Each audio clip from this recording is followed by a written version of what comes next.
بسم الله الرحمن الرحيم الرحمن علم القرآن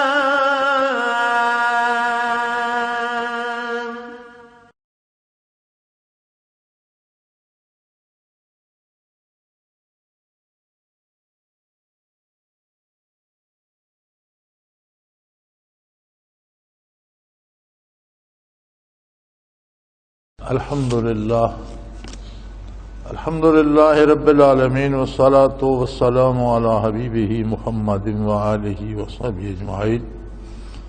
أعوذ بالله من الشيطان الرجيم. بسم الله الرحمن الرحيم. ويوم يحشرهم جميعا يا معشر الجن قد استكثرتم من الإنس وقال أولياؤهم من الإنس ربنا استمتع بعضنا ببعض وبلغنا أجلنا الذي أجلت لنا قال النار مثواكم خالدين فيها إلا ما شاء الله إن ربك حكيم عليم وكذلك نولي بعض الظالمين بعضا بما كانوا يكسبون. اللهم سبحانك لا علم لنا إلا ما علمتنا إنك أنت العليم الحكيم. مولا یا صلی وسلم دائما ابدا علی حبیبک خیر الخلق کلہم.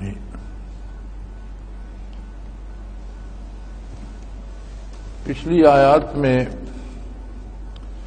اللہ کے مقرب بندوں، اس کے اطاعت گزار بندوں اور اس پر اللہ کریم کے انعامات اور اخری درجات اور سلامتی کے گھر کا ذکر تھا. یہاں ارشاد ہوتا ہے کہ جو لوگ اللہ کا راستہ چھوڑ دیتے ہیں اور دنیا کے لالچ میں، دنیاوی فوائد کے لالچ میں اپنی انا میں گرفتار ہو کر اللہ کی نافرمانی کرتے ہیں، تو انسان دو میں سے ایک طرف خواہ مخواہ ہوتا ہے. قرآن حکیم نے دونوں جماعتوں کے دو نام رکھے ہیں. حزب اللہ، وہ لوگ جو اللہ کی پارٹی میں، اللہ کی جماعت میں، اللہ کے بندوں میں شامل ہیں، اور دوسرے حزب الشیطان، وہ لوگ جو شیطان کی پارٹی میں شامل ہیں. درمیان میں کوئی نہیں ہے، ہر بندہ یا ادھر ہے یا ادھر ہے. کچھ لوگ ایسے بھی ہیں جن کا تعلق تو اللہ کی جماعت سے ہے، لیکن بتقاضائے بشریت کبھی بھولے بھٹکے شیطانی کام بھی ان سے ہو جاتا ہے، تو اس طرف بھی ان کا کچھ آنا جانا ہے. اس کا معاملہ اللہ نے اپنی ذات پہ رکھا ہے. اگر توبہ کرتے ہیں تو خطائیں معاف کر دیتا ہے، توبہ کی توفیق نہیں ہوتی تو وہ معاملہ اللہ ان سے کرے گا. کتنی خطائیں معاف کرتا ہے یا کسی کی سزا دیتا ہے، یہ اس کے قبضے قدرت میں. لیکن جو اپنی زندگی اللہ کی فرما برداری میں اور اللہ کی جماعت میں شامل ہو کر گزارتے ہیں، ان کے انعامات کا تذکرہ فرمایا. ایک دن ہوگا یحشرہم جمیعا، تمام جنوں، تمام انسانوں کو ایک میدان میں جمع کیا جائے، اگلے پچھلے چھوٹے بڑے سب ایک جگہ گئے، اور جنوں سے کہا جائے گا یا معشر الجن قد استکثرتم من الانس، کہ تمہاری تعداد تو دنیا میں انسانوں سے بہت زیادہ تھی.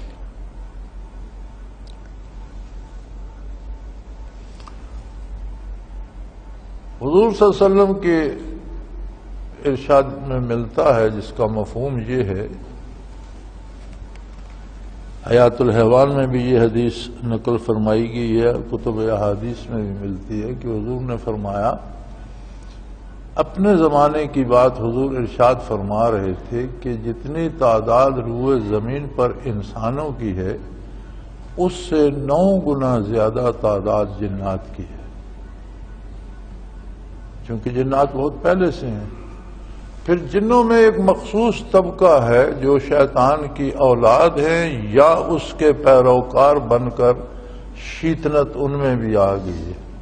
تو حضور نے فرمایا کہ انسانوں اور جنوں کی تعداد کو جمع کیا جائے تو اس سے 9 گنا زیادہ تعداد شیاطین کی ہے۔ یہی سوال روز حشر ہوگا کہ اے جنوں کے گروہ، تم تو انسانوں سے تعداد میں بہت زیادہ تھے، تم کیا کرتے رہے؟ تم تو پہلے سے بھی تھے، پھر تمہاری عمریں بھی بہت طویل تھیں، بالخصوص شیطان کی نسل کی عمریں ہزاروں سال، 1400 سال، 1500 سال، 1600 سال، بلکہ بعض کی عمریں اس سے بھی طویل ہیں۔ اسی حیات الحیوان میں اس حدیث کے ساتھ ایک حدیث ارشاد کی گئی ہے، اس میں فرماتے ہیں کہ ایک ضعیف العمر جن حضور نبی کریم صلی اللہ علیہ وسلم کی خدمت میں حاضر ہوا اور اس نے عرض کیا کہ یا رسول اللہ، مجھے موسیٰ علیہ السلام نے یہ فرمایا تھا کہ اگر تم حضور کا زمانہ پاؤ تو میرا السلام علیکم خدمت عالی میں عرض کرنا، تو وہ امانت تھی مجھ پر، تو میں چاہتا ہوں کہ میں موسیٰ علیہ السلام کا سلام آپ کو پہنچا دوں۔ آپ نے قبول فرمایا اور اس سے پوچھا کہ تو کون ہے اور تیری عمر کتنی ہے؟ تو اس نے بتایا کہ میں ابلیس کے پوتے کا بیٹا ہوں، کوئی ہیشم بن ہاشم بن لاکیس بن ابلیس، اس طرح کے نام تھے، مجھے صحیح یاد نہیں۔ تو فرمایا جب آدم علیہ السلام کے بیٹوں میں جھگڑا ہوا اور قابیل نے حابیل کو قتل کیا تو میں اس وقت چھوٹا سا تھا، لڑکا سا تھا، کھیلا کودا کرتا تھا، لیکن مجھے وہ واقعہ یاد ہے۔ اب اس زمانے میں لڑکا تھا تو اس نے حضور علیہ السلام کا زمانہ بھی پایا، گویا 1.25 لاکھ کم و بیش جو انبیاء اور رسل گزرے ہیں ان سب کا زمانہ اس نے پایا۔ اور اس نے عرض کی یا رسول اللہ، میں تو مسلمان ہو گیا تھا اور میں تب سے اب تک مسلمان چلا آ رہا۔ تو یہ اللہ کی شان ہے، ان کی عمریں بھی بڑی طویل ہوتی ہیں۔ تو سوال یہ ہوگا کہ تم تعداد میں بھی کثیر تھے، تمہاری عمریں بھی بڑی طویل تھیں، تم کیا کرتے رہے؟ وقال اولیاؤہم من الانس، اب ان کے دوست جو انسانوں میں سے تھے وہ بول اٹھیں گے، وہ کہیں گے ربنا استمتع بعضنا ببعض، ہم ایک دوسرے سے فائدہ حاصل کرتے رہے۔ یہ شیطان کی ولایت کیا ہے؟ بعض لوگ اس طرح کی عملی گمراہی میں مبتلا ہوتے ہیں کہ مسلسل گناہ کرنے سے دل سیاہ ہو جاتا ہے اور نور ایمان بجھ جاتا ہے۔ اگر کوئی گناہ کرتا ہے اور اسے توبہ نصیب ہوتی ہے تو اللہ اس کی ظلمت مٹا دیتے ہیں اور اسے نیکی کی توفیق عطا کر دیتے ہیں۔ اور توبہ کا معنی یہ نہیں ہے کہ زبانی پشیمانی ظاہر کرے، بلکہ دل میں بھی اگر اس کے ندامت آئے تو حضور صلی اللہ علیہ وسلم نے فرمایا الندم توبہ، او کما قال رسول اللہ صلی اللہ علیہ وسلم کہ نادم ہونا بھی توبہ ہے، لیکن اس توبہ کا اثر یہ ہو کہ وہ گناہ آئندہ ترک کر دے اور نیکی اختیار کرے۔ یہ توبہ نہیں ہے کہ وہی گناہ بھی کرتا رہے اور زبانی توبہ بھی کہتا رہے، تو اس کا کوئی اعتبار نہیں۔ توبہ کی شرط یہ ہے کہ وہ غلطی نہ دہرائے، اسے چھوڑ دے، آئندہ نیکی اختیار کرے اور اس پر ندامت کا اظہار کرے۔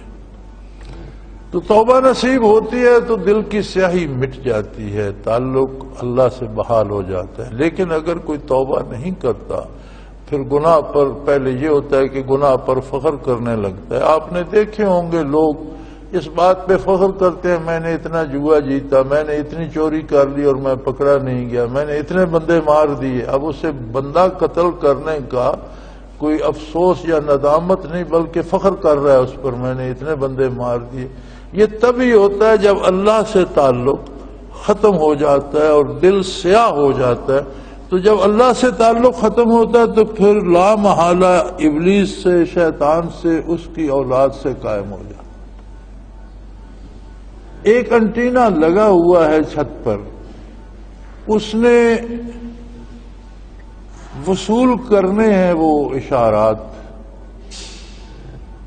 اگر وہ ایک فریکوینسی سے ہٹ گئے تو دوسری پہ آ جائے گی۔ آدمی کے دل پہ انٹینا ہے، دل میں لگا ہوا ہے، دل ایک ریسیونگ اور وصول کرنے کا مرکز ہے۔ اب اگر وہ اللہ جل شانہ کے ساتھ اس کا رابطہ ہے تو اس کی فریکوینسی الگ ہے، وہ ٹوٹ جائے گا تو پھر پیچھے ایک فریکوینسی نئی آ جائے گی جس سے شیطان کے ساتھ اس کا رابطہ ہو جائے گا۔ اور قرآن کریم میں آتا ہے ان الشیاطین لیوحون الی اولیاءہم، شیطان اپنے دوستوں سے باتیں کرتے ہیں، اور اس کو وحی کہا گیا ہے۔ وحی کا لفظ بہت وسیع المعانی ہے۔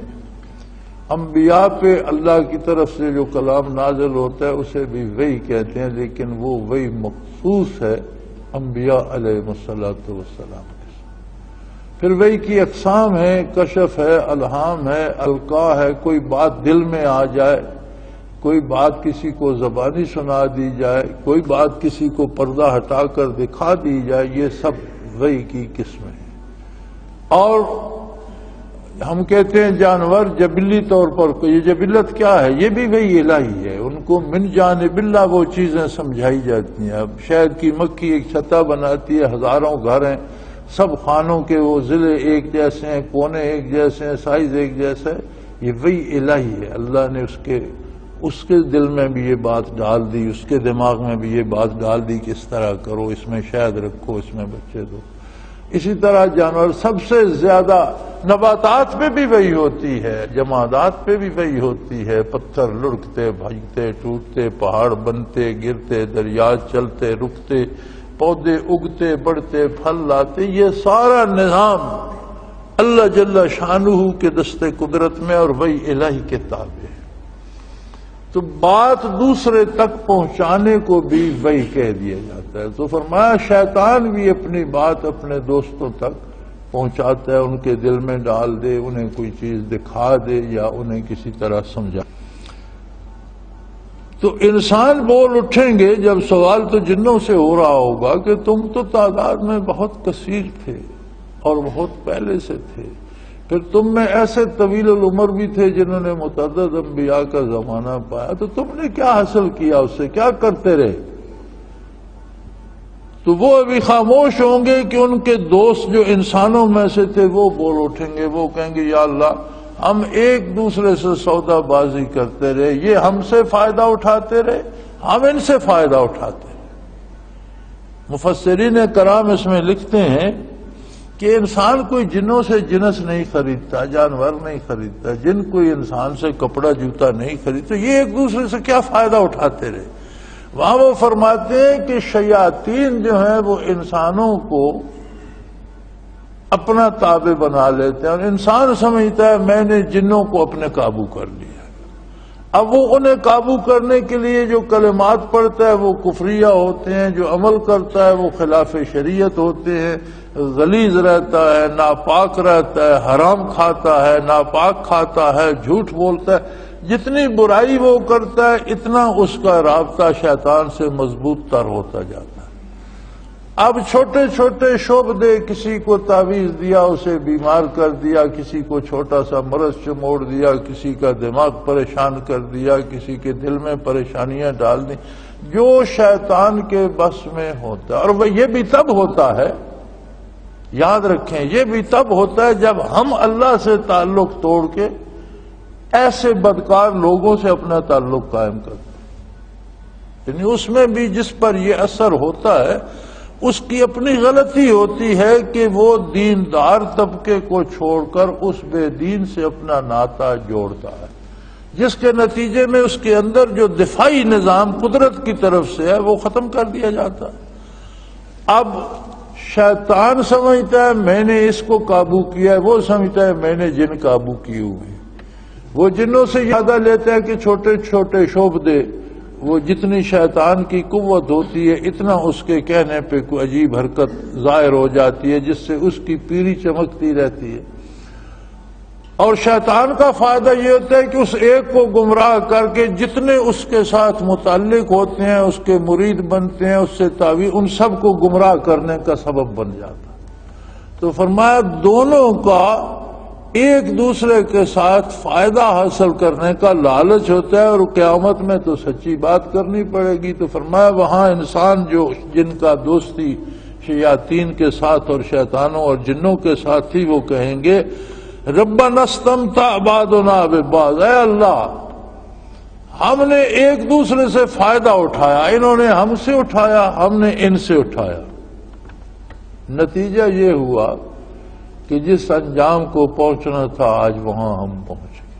اب سامنے جہنم ہے، پیچھے کوئی راستہ نہیں، اور کسی طرف ہم جا نہیں سکتے۔ وَبَلَّغْنَا أَجَلَنَا الَّذِي أَجَّلْتَ لَنَا، تو نے جو طے کر دیا تھا امور کا، افعال کا، عقائد کا انجام، اس کی دنیا میں تو ہم نے پرواہ کی، لیکن اب وہ ہمارے سامنے اور ہمارے بس میں نہیں ہے کہ ہم اس راستے کو چھوڑ دیں یا دوسری طرف چلے جائیں۔ تو ارشاد باری ہوگا قَالَ النَّارُ مَثْوَاكُمْ خَالِدِينَ فِيهَا،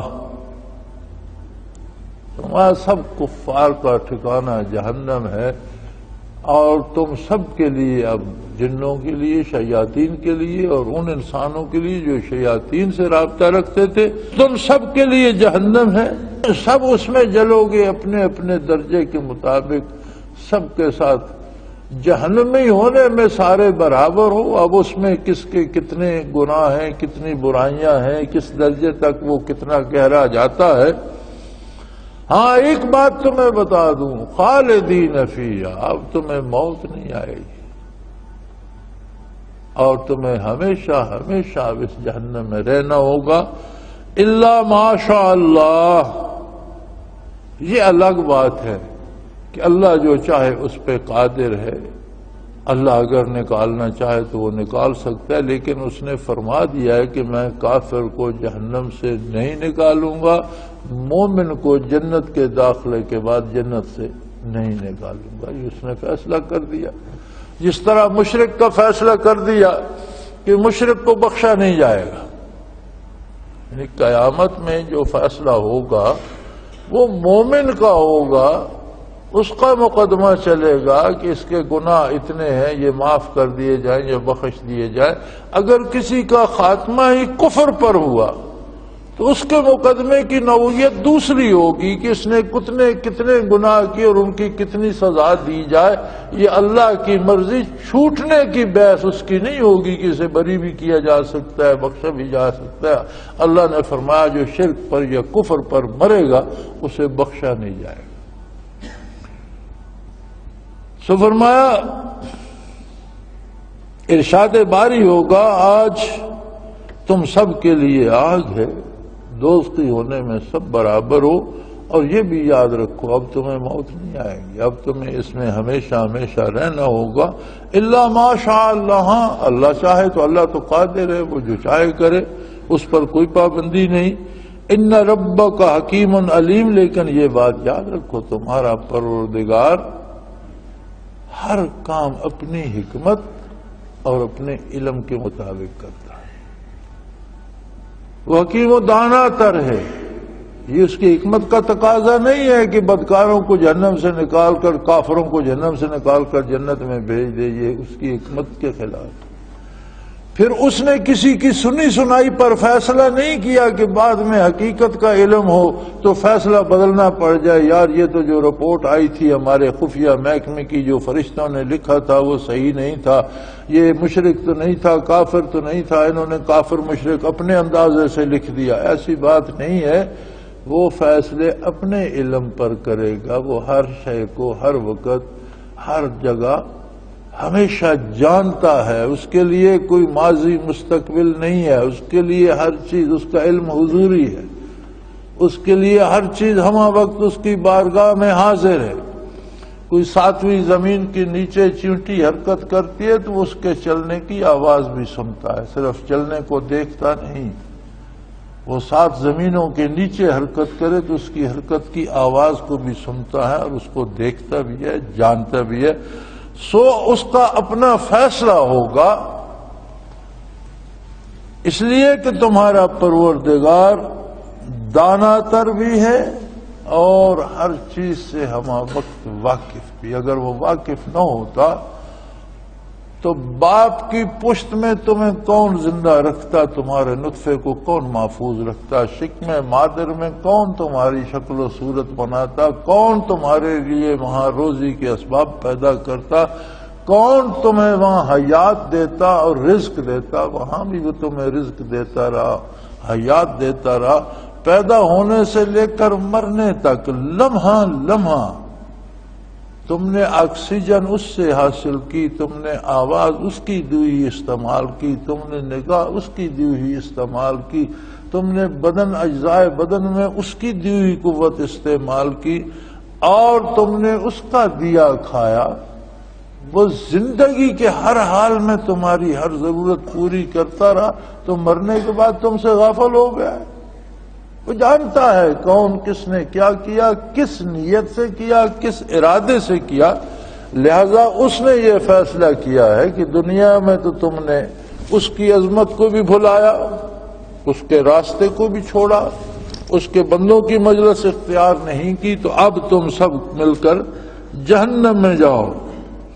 اور فرمایا وَكَذَلِكَ نُوَلِّي بَعْضَ الظَّالِمِينَ بَعْضًا بِمَا كَانُوا يَكْسِبُونَ، اسی طرح ہم ظالموں کو ایک دوسرے کے ساتھ شامل کر دیں گے۔ نُوَلِّي بَعْضَ الظَّالِمِينَ بَعْضًا، یعنی ہر شعبے کے لوگوں کو اس کے شعبے کے لوگوں کو ساتھ اکٹھا کر دیا جائے، اور وہ شعبے ہوں گے عقیدے اور عمل کے۔ وہ شعبے یہ نہیں ہوں گے کہ گورا ہے، کالا ہے، مشرق کا ہے، مغرب کا ہے، نہیں، یہ دنیا کی بات ہے۔ وہاں کون کس کا بیٹا یہ بھی نہیں پوچھا جائے گا، وہاں دیکھا یہ جائے گا کہ کون کس کے ساتھ عقیدے میں مشابہت رکھتا ہے اور کون کس کے ساتھ عمل میں مشابہت رکھتا ہے۔ لہذا نافرمانی ظلم ہے، شرک ظلم ہے، کفر ظلم ہے، ان الشرک لظلم عظیم۔ فرمایا سارے ظالموں کو یکجا کر دیں گے، مشرک مشرکوں کے ساتھ، کافر کافروں کے ساتھ، بدکار بدکاروں کے ساتھ، تمام اجناس کو الگ الگ اکٹھے کر دیں گے۔ بما کانوا یکسبون، ان کے کردار کی بنیاد پر، ان کا عقیدہ کیا تھا اور ان کا کردار کیا تھا۔ کردار کس سے ملتا ہے ہم اس کے ساتھ ملا دیں گے۔ دنیا میں دعویٰ کرتا رہے نیکی کا، لیکن اگر عملاً بدکار ہے تو بدکاروں کے ساتھ حشر کیا جائے۔ دنیا میں دعویٰ کرتا رہے میں فلاں بزرگ کی نسل سے ہوں، میں فلاں نبی کی نسل سے ہوں، لیکن اگر عقیدہ اور عمل مطابقت نہیں کرتا تو کوئی نسلی امتیاز نہیں ہوگا۔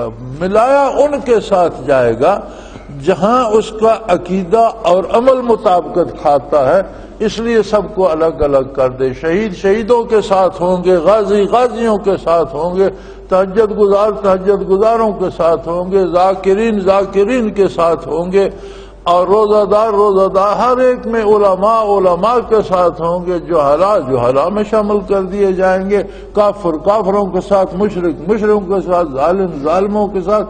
فرمایا عقیدے اور عمل کی بنیاد پر گروہ بنا دیے جائیں گے، اور پھر پتہ چلے گا کہ کون کس میں سے تھا، اور اس کے مطابق ہر کوئی اپنے انجام کو پہنچے گا۔ وآخر دعوانا ان الحمدللہ رب العالمین۔ اللہ اللہ اللہ اللہ اللہ اللہ اللہ اللہ۔ حضرت امیر محمد اکرم آوان مد ذلہ العالی دارالعرفان منارہ ضلع چکوال میں سالہ سال سے قرآن و حدیث کے اوپر خطابات کر رہے ہیں اور سلسلہ نقشبندیہ اویسیہ کے مطابق لوگوں کو ذکر الہی کی تربیت دے رہے ہیں۔ وہ قرآن پاک کی تفسیر ترتیب وار بیان کر رہے ہیں۔ تفسیر قرآن کو وہ موجودہ ملکی اور بین الاقوامی حالات کے مطابق بیان کرتے ہیں۔ موٹر وے سے کلر کہار کے انٹرچینج سے نکلتے ہوئے، کلر کہار کی جھیل سے ہوتے ہوئے، میانی، بوچھال اور نور پور سے گزرتے ہوئے دارالعرفان منارہ پہنچ سکتے ہیں۔ حضرت امیر محمد اکرم آوان نے بچیوں اور بچوں کی دینی اور دنیاوی تعلیم کے لیے سقارہ اکیڈمی کے نام سے ایک درسگاہ بھی قائم کی ہے، جس کا افتتاح